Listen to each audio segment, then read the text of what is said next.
Hello friends, welcome back to my channel. My name is Saloni and I started this video from the class 12 CBSE BST Business Study Revision और अभी बच्चों का exam है 25 तारीख को business study का। तो मैं सोची आप लोग को ये एक बार चैप्टर को वन शॉट करवा ही देती हूँ और मैं ये आप लोग के साथ वन शॉट वीडियो आपको करवा रही हूँ। आप अपना एक कॉपी लीजिए और उसको नोट डाउन कीजिए जो मैं कह रही हूँ, और ये मेरा बेस्ट नोट्स है, मैं आप लोग को प्रोवाइड करिए। वन शॉट है, आई होप से आपको अच्छा लगे तो please like subscribe and share my channel. Okay, let's started this video and the chapter number first is management is an art of getting things through others. ठीक है, तो what is management? Management वही होता है जो भी हम लोग वर्क करते हैं, तो इफ एट ए पर्टिकुलर कोई भी वर्क करते हैं इफेक्टिवली एंड इफिशिएंटली, वो मैनेजमेंट होता है।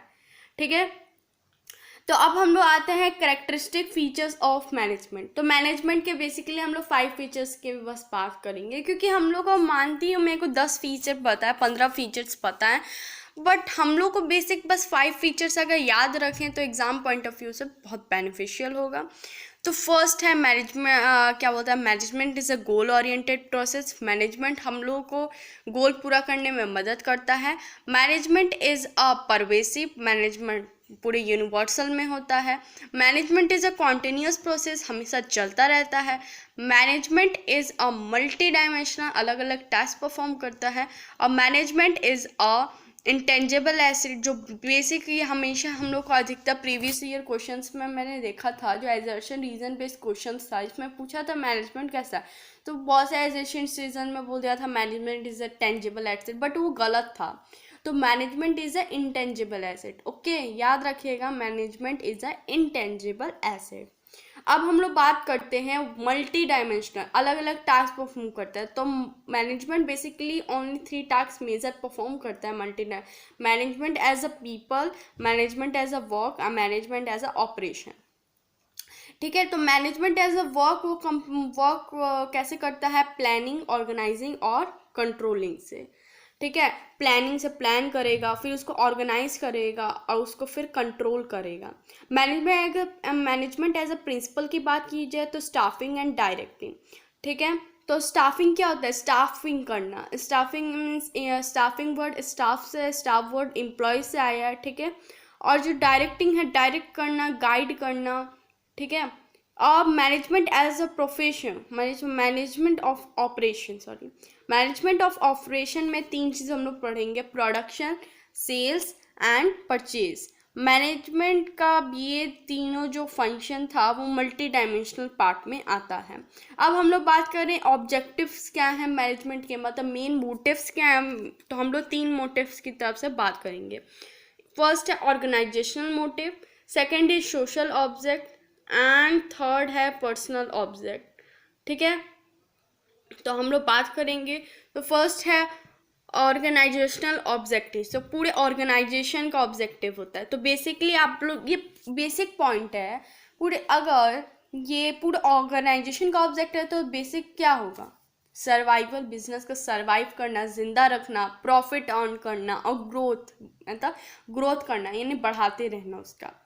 आज ये है, आज कम है, कल और ज़्यादा, परसों और ज़्यादा, परसों और ज़्यादा। तो ये हम लोग का बेसिक 3 फंक्शंस होते हैं जो आते हैं ऑर्गेनाइजेशनल ऑब्जेक्टिव में।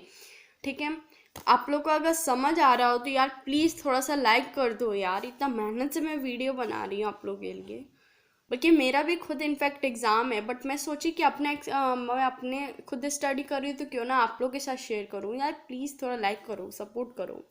ठीक है, अब सोशल ऑब्जेक्टिव की बात करें तो सोशल ऑब्जेक्टिव पे क्या होता है? पूरे सोशल मतलब सोसाइटी के लिए होती है। तो social objective supply of quality product at reasonable price, मतलब ऐसे ऐसे प्रोडक्ट्स का सप्लाई करना जो हमारे जो सोसाइटी की नीड्स है।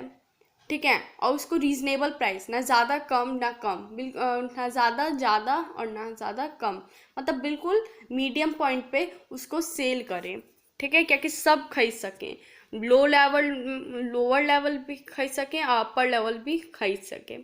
ठीक है, और generation of employment opportunity for weaker section of society using environment friendly method of production, environment friendly method मतलब प्रोडक्शन जो कि हमारे एनवायरनमेंट को एनवायरनमेंट पर वही चीज़ यूज़ कीजिए जो हमारे एनवायरनमेंट के क्या बोलते हैं, एनवायरनमेंट के अगेंस्ट ना हो, ठीक है ना। पार्टिसिपेट ऑफ सोशल एक्टिविटी, जो सोशल ऑब्जेक्टिव सोसाइटी के एक्टिविटी में पार्टिसिपेशन कर लिए, और ethnic code of conduct. Personal objective मतलब खुद का ऑब्जेक्टिव पर्सनल ऑब्जेक्टिव होता है। तो बेसिकली हम लोग का health working condition, education working condition लिख सकते हैं, respect and recognisation, competitive salary to fulfil the needs of employ, जो भी कॉम्पिटिटिव सैलरी है उसको भी फुलफिल कर सकें। अब बात करते हैं इंपॉर्टेंस ऑफ मैनेजमेंट। तो मैनेजमेंट के हम लोग अब इम्पॉर्टेंस की बात की तो मैनेजमेंट का इंपॉर्टेंस क्या है, अचीविंग ग्रुप गोल, जो ग्रुप गोल है उसको अचीव करना, इंक्रीज कोऑर्डिनेशन मिलजुल के काम करना, उसको इंक्रीज करना, फिर डेवलपमेंट ऑफ सोसाइटी को डेवलप करना, अचीविंग ऑर्गेनाइजेशनल गोल हो गया, achieving personal goal and group गोल, खुद के गोल को ध्यान रखना और दूसरे के गोल को भी ध्यान रख के गोल को अचीव करना, ठीक है। तो ये बेसिक 5 ऑब्जेक्टिव है। अब बात करते हैं नेचर ऑफ मैनेजमेंट। तो मैनेजमेंट के बेसिक 3 फीचर्स होते हैं। First, management as a science, management as a art, management as a profession. Management as a science, systematic body of knowledge based on repeat experiment, universal validity, ठीक है। Management as a profession, management as a art, systematic body of knowledge, personalize application और based on practice and creativity. और management as a profession, management अगर profession की बात की जाए, systematic body of knowledge, restricted entry, मतलब किसी को भी ऐसा ही नहीं मुंह उठा के प्रोफेशन में डाल दिया जाता है, जैसे टीचर्स के, डॉक्टर्स के, साइंटिस्ट के, ऐसे ही नहीं डाला जाता है। उसमें भी बहुत सारी प्रोसेसिंग होती हैं, बहुत सारी अंदर बहुत सारी टेस्ट होती है जो पूरे ध्यान रख के और मेन मतलब प्रोफेशन में उसको एंट्री मिलती है, ठीक है।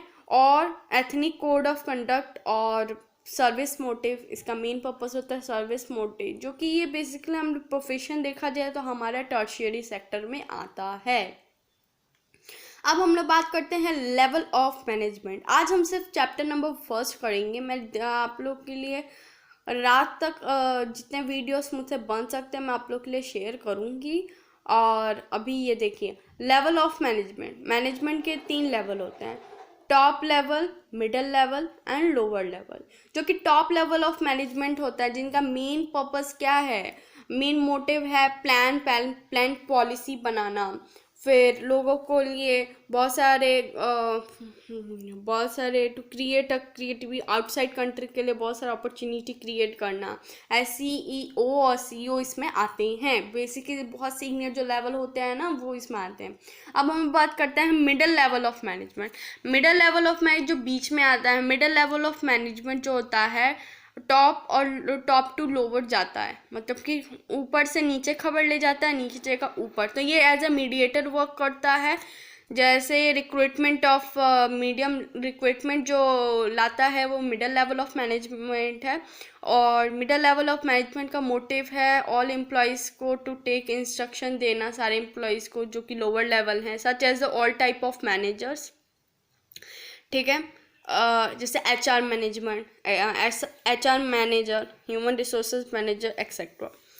The lower level of management जो सबसे नीचे आता है, सबसे लोअर लेवल में आता है, जो उसमें सुप्रियंसी आता है, सुप्रिटेंडेंट सुप्रियंसी को वो करता है, मॉनिटर गाइड करता है, बोलता है कि ये काम करो। तो it work the decision making, इसका काम है डिसीजन मेकिंग लेना। Who is the best recruitment of the workers, work good और not good, they are seen and instruct, काम कर रहा है नहीं काम कर रहा है, अच्छा कर रहा है नहीं कर रहा है, तो सब कुछ देखना lower level of management superintendent सुप्रियंसी को कमांड करता है, सच एज सुप्रिटेंडेंट एक्सेट्रा, ठीक है। अब फंक्शन ऑफ मैनेजमेंट की बात की जाए तो फंक्शन ऑफ मैनेजमेंट 5 प्रकार के होते हैं, प्लानिंग, ऑर्गेनाइजिंग, डायरेक्टिंग, कंट्रोलिंग और स्टाफिंग, ठीक है। कोऑर्डिनेशन क्या होता है, 2 और 2 से ज़्यादा, मतलब एक डिपार्टमेंट है उसमें 50 लोग काम कर रहे हैं, तो सबका मेन मोटिव क्या है, डिपार्टमेंट को ऑब्जेक्टिव को फुलफिल करना, तो वो कोऑर्डिनेशन होता है। Coordination is integrate the effort of group members so as provide the unity of action, achieve group goals ठीक है, यानी ऑल हैव सेम गोल, यानी थाउजेंड्स, मतलब हमारे इंडिया में सपोज डैट एक स्कूल है, एक क्लास है, मतलब एक स्कूल है, क्लास है, मतलब मानो कि 5th क्लास है, पढ़ रहे इंग्लिश बुक, और सब पढ़ रहे हैं, सब क्लास में पढ़ रहे हैं, टीचर पढ़ा रहे हैं, तो लेकिन स्कूल में सारे स्टूडेंट्स का गोल क्या है? अपने इंग्लिश एग्ज़ाम में परफॉर्मेंस 100% देना। तो ग्रुप गोल हुआ, ग्रुप गोल का मेन ऑब्जेक्टिव क्या है? To fulfil their English performance, English exam to 100% marks. ठीक है, सबका ऑब्जेक्टिव क्या है? हम 100% मार्क्स लाएं, प्राउड मम्मी पापा को दिलाएं, तो सबका एक ही ऑब्जेक्टिव है। तो वही होता है कोऑर्डिनेशन। आई होप से आपको अच्छा लगे, कोऑर्डिनेशन आप लोगों को पता हो। वैसे तो ये बेसिक है यार, कोऑर्डिनेशन हम बोलते नहीं, कोऑर्डिनेट करके चलो, यानी साथ में मिलकर चलो। जब फीचर ऑफ कोऑर्डिनेशन की बात की जाए तो कोऑर्डिनेशन का फीचर क्या होता है? Coordination is integrate group efforts, मतलब कोऑर्डिनेशन ग्रुप एफर्ट्स को इंटीग्रेट करता है। कोऑर्डिनेशन इज अ कॉन्टिन्यू, हमेशा चलता रहता है, वो परवेसिव होता है, डेलिब्रेट फंक्शन होता है, रेस्पॉन्सिबिलिटी, हर मैनेजर को रेस्पॉन्सिबिलिटी देता है कोऑर्डिनेशन। ठीक है, इम्पॉर्टेंट ऑफ कोऑर्डिनेशन की बात की जो तो 3 इम्पॉर्टेंट्स हैं। ग्रोथ ऑफ साइज, मतलब कोऑर्डिनेशन का फर्स्ट क्या है इम्पॉर्टेंट्स? ग्रोथ साइज को बढ़ाना। फंक्शन डिफरेंशिएशन, जो जिसका फंक्शन है उसको डिफरेंशिएट, उसको बांट देना। स्पेशलाइजेशन। अच्छा, 2 आप लोग को इसमें मेन कीवर्ड्स अगर देखा जाए कि मैनेजमेंट का, मैं आप लोगों को जो शुरुआत में बताई थी मैनेजमेंट, इफ़ेक्टिवनेस और इफ़िशिएंटली बताई थी। वो इफ़ेक्टिवनेस मतलब होता है टाइम से काम को पूरा करना, इफ़िशिएंटली एज अ लो कॉस्ट में उस टाइम को कंप्लीट करना। ठीक है, तो ये है, डेट्स ऑल। ये फर्स्ट चैप्टर वन शॉट है, और आपको आई होप सो अच्छा लगे, तो please like share and subscribe my channel. Okay, bye bye friends.